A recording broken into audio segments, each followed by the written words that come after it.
Xin chào các bạn và chào mừng các bạn đến với cả channel của mình, Mac57. Ngày nào mình cũng trang điểm và mình trang điểm khá là nhanh, gọn, mất khoảng 10 đến 15 phút thôi. Và ngày hôm nay thì mình sẽ chỉ cho các bạn xem là làm thế nào để mình có thể biến từ gương mặt thành...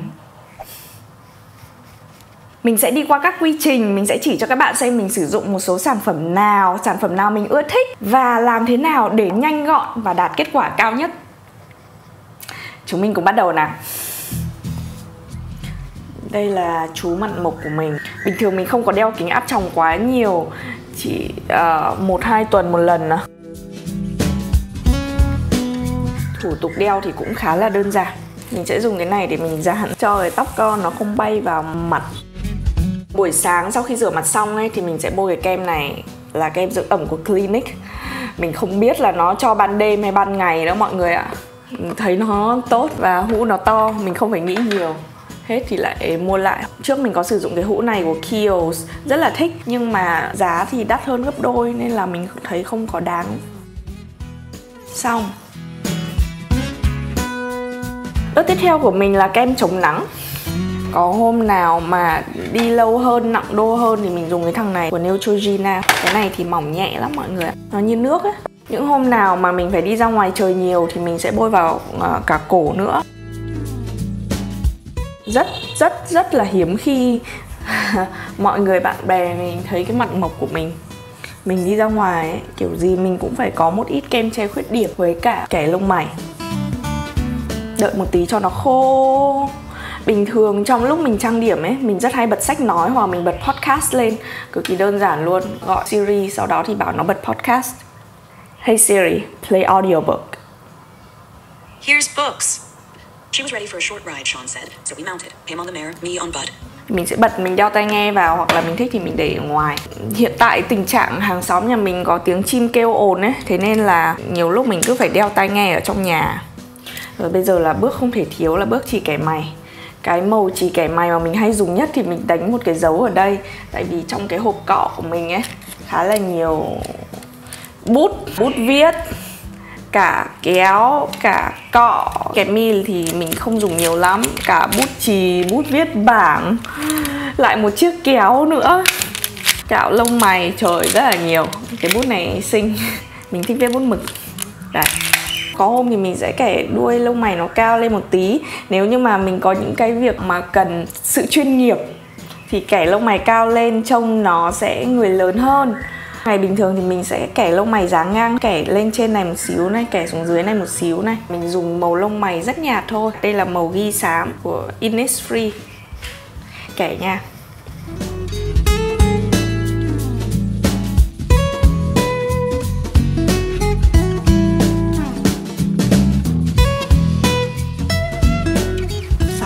Kẻ lông mày xong thấy cái khuôn mặt nó đã khác hẳn rồi. Người ta bảo là nếu khuôn mặt mình là một bức tranh thì lông mày là cái khung tranh. Tiếp theo là bước kem nền. Mình dùng cái kem nền Bourjois này màu sáng nhất. Vì mình có nhỡ mua một em bé này màu light nhưng mà nó lại là tối. Nhiều lúc mình sẽ hay mix hai cái này với nhau. Bình thường thì mình cứ cho một nửa bơm ra tay này, một xíu này thôi mọi người ạ. Mình lấy tay mình bôi ra. Sau đó thì chấm lên mặt, bôi nốt cái đoạn này lên cho đỡ phí này. Mình dùng cái mousse Beauty Blender này. Mousse này thì đắt sắt ra miếng. Và từ lúc mình mua mình không có phải thay bông mousse hay mình không phải nghĩ đến bông mousse gì cả. Khi mà mình tán ấy, mình thích dùng chổi hoặc mình thích dùng cái ngón áp út này hơn. Ngón tay của mình thì nó ấm nên là cái kem này nó tiệp hơn vào mặt mình.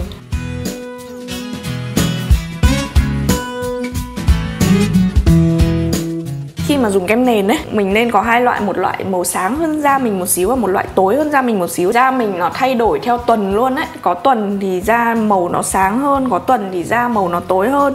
Nó còn tùy vào thời tiết này, tùy vào nội tiết tố. Có thể là một loại dày, một loại mỏng. Để xem những hôm nào mà mặt mình mà có nhiều mụn, nhiều nốt ấy thì mình có thể dùng loại dày. Hôm nào mà trời nóng thì mình dùng loại mỏng thôi. Mình pha kem nền theo tỷ lệ, chỉ một xíu kem nền nữa nhá. Dùng nhiều trông nó như kiểu gì ta, chét vôi vữa ấy.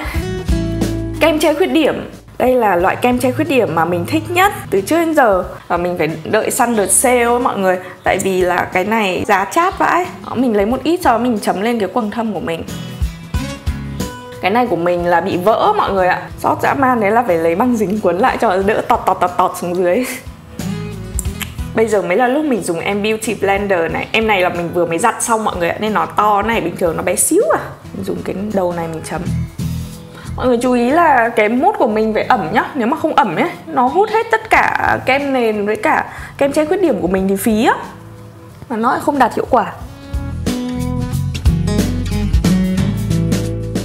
Quên mất đấy. Rồi, trông tươi tắn hơn rồi đấy mọi người ạ. Và sau khi set xong kem che khuyết điểm thì mình sẽ sử dụng phấn.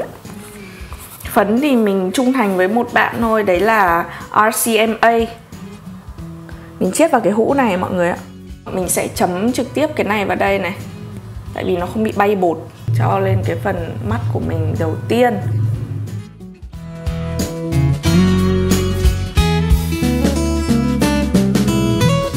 Mình chỉ sợ là đến cuối ngày ấy, mồ hôi nó ra thì cái chỗ này nó sẽ chảy ra này, thì trông rất là ghê. Sau đó thì mình bắt đầu chấm sang các phần khác.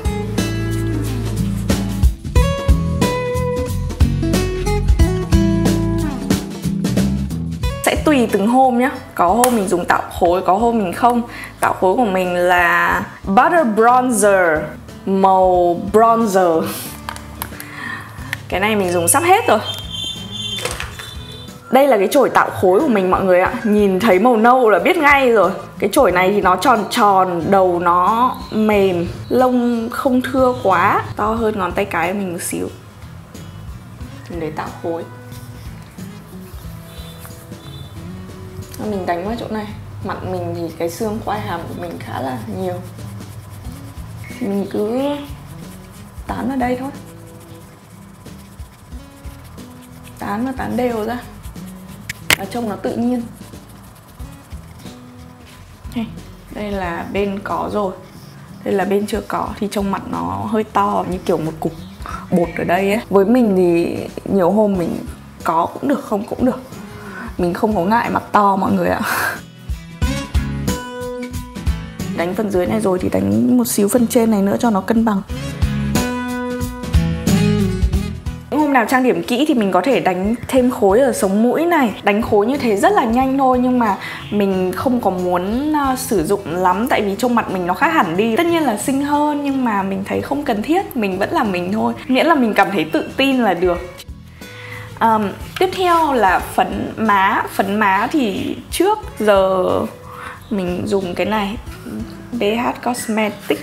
Cái bảng này 10 màu, thích chọn màu nào thì chọn. Ngoài ra mình có một em phấn má này mình siêu thích luôn, đấy là của NARS. Cái màu này là Orgasm, dùng mãi vẫn chưa hết. Đây, cái bảng mini. Hôm nay dùng cái này.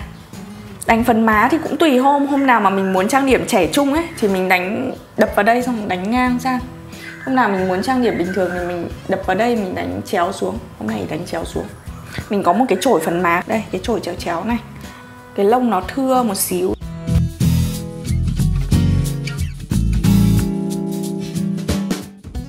Mình thấy cho cái phấn má vào mặt đấy, trông mặt nó khác hẳn luôn. Tiếp theo là highlight. Mình rất thích highlight mọi người ạ. Hay tên mình là Ánh nên là mình thích óng ánh. Không biết nhưng hôm nào mà trang điểm mình không thể không dùng highlight được. Highlight của mình là bảng Slick và nó có 4 ô như thế này. Thì ở cái ô này mình hay sử dụng màu vàng nhẹ nhàng này, cái hạt nó bé, và một ít màu da cam này. Mình không bao giờ sử dụng ô này. Ô này thì thỉnh thoảng, tại vì nó là dạng kem. Mình sử dụng cái chổi này này. Chổi này là mình vừa mới chấm highlight vào rồi. Đó. Sau đó thì mình tán vào đây, chỗ gò má này, nhanh và nhẹ nhàng. Xíu vào sống mũi. Chỗ này thì ít hơn. Chỗ gồ này thì nhiều hơn một tí. Chỗ này là nhiều nhất. Ngoài ra nếu mà còn thừa thì mình sẽ cho nó lên đây. Mascara cho lông mày.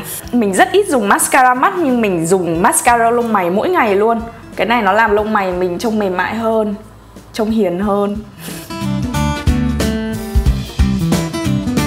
Nếu mà hôm nào có hứng thì mình sẽ chấm một ít phấn má, mấy màu đậm đậm này này. và mình cho lên đuôi mắt của mình. Không phải mình không có phấn mắt, nhưng mà trang điểm hàng ngày thì không cần thiết phải sử dụng phấn mắt. Mở ra là ham muốn trang điểm trỗi dậy, mình chắc là phải dành 15-20 phút để trang điểm mỗi cái mắt đấy. Một ít về đuôi mắt chỗ dưới. Mình ghét cái trò mà kẻ mắt từ đầu đến cuối mọi người ạ. Đẹp thì đẹp thật nhưng mà tốn thời gian. Mình sẽ sử dụng chì kẻ mày. Đây là chì kẻ mày Innisfree. Cái này thì nó đậm hơn một xíu. Và mình kẻ một xíu đuôi mắt thôi là trông khác hẳn nhá. Đó, mọi người thấy không? Chỉ có một tí đuôi thôi mà mình kẻ có 3 giây à, không tốn nhiều thời gian. Ui, mình cảm giác như mình vừa mới giới thiệu cho mọi người một cái sự hack ấy. Không biết mọi người đã biết cái này chưa? Đây nữa. Xong. Mình hay đánh son màu nút, son nhẹ nhàng thôi mọi người ạ. Hôm nay thì mình đánh cái son này của Buzone nha. Nếu mà mọi người muốn cái son nào mà trông giống này ấy, thì hoàn toàn có thể đánh son lì một lớp nhẹ nhàng ở dưới. Sau đó thì mua một cái son bóng không màu đánh lên. Mình thích son bóng. Đấy, vậy là mình đã xong phần trang điểm của mình rồi. Bình thường nếu như mình không nói nhiều và mình không nghĩ nhiều, mình không làm chậm chậm để các bạn xem ý, thì nó mất khoảng 10 đến 15 phút. Trong khoảng thời gian đó thì mình có thể nghe sách nói và uống nước. Bình thường mình uống nước chanh vào buổi sáng. Và đó là tất cả các bước trang điểm của mình mỗi ngày. Bình thường có khi mình còn bỏ phần trang điểm mắt và mình bỏ phần tạo khối đi để rút ngắn thời gian đi mọi người ạ. Nhưng thực sự là kết quả nó vẫn tương đương như thế này thôi. Hy vọng là các bạn thích cái video này. Đừng quên ủng hộ channel của mình bằng cách nhấn nút like và nhấn nút đăng ký nha. Chờ đón những video tiếp theo của mình trong thời gian tới nhé. Chúc các bạn luôn vui, luôn khỏe và stay healthy, stay happy guys. Bye!